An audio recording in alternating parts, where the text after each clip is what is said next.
Once upon a time, in a quiet little town, there lived a boy named Leo. Now, Leo wasn't just any ordinary boy, he had a big imagination and an even bigger love for adventure. His room was filled with all sorts of toys, from robots to dinosaurs, and everything in between. But out of all the toys in his collection, there was one that always caught his eye, a strange, old wind-up toy shaped like a small clockwork man. Leo had found the toy one rainy afternoon in a dusty corner of a forgotten antique shop. The shopkeeper, an old man with glasses perched on the tip of his nose, had handed it to him with a twinkle in his eye. "Careful with that one," the shopkeeper had said. "It has a story of its own." Leo didn't think much of the warning at the time. He was just happy to add something new to his collection. But little did he know, this toy wasn't like the others. This toy was different. This toy was magical. One night, after a particularly exciting day of school and play, Leo was feeling restless. He looked over at the strange toy sitting on his shelf, its little key sticking out of its back, just waiting to be wound up. What could it hurt? Leo thought, hopping out of bed and grabbing the toy. He wound the key slowly, hearing the soft click, click, click of the gears inside. Suddenly, the room started to spin, the walls blurred, and before Leo knew it, poof, he wasn't in his bedroom anymore. He looked around in awe. The air smelled different, and the sky was a rich golden color. All around him were tall, grand buildings made of stone, and people dressed in strange, flowing clothes. He was in ancient Egypt. A young girl ran up to him, her eyes wide with excitement.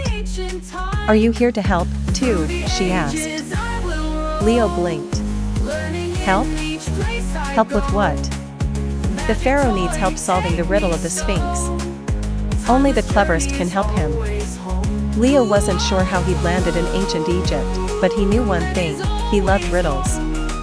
With a confident smile, he followed the girl to a grand palace, where a young pharaoh stood, looking puzzled. The pharaoh's riddle was tricky, but Leo's imagination and quick thinking solved it in no time. As a reward, the pharaoh gave Leo a golden bracelet, thanking him for his bravery. Just as Leo was about to ask how to get home, he noticed the clockwork toy glowing in his hand. Before he could say another word, the world spun around him again, and poof, he was back in his room, bracelet still in hand.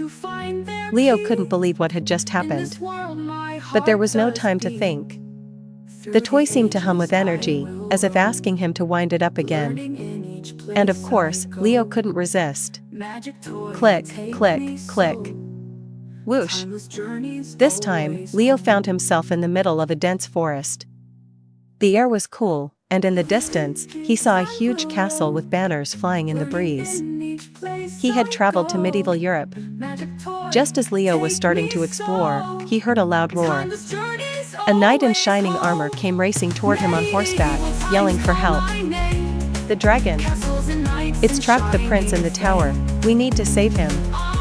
Leo's heart raced. Dragons? Princes?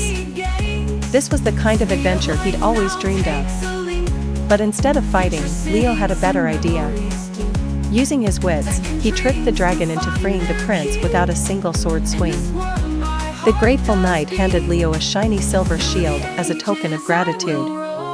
And just like before, the toy began to glow, and before he could say goodbye, whoosh, he was back home, shield in hand.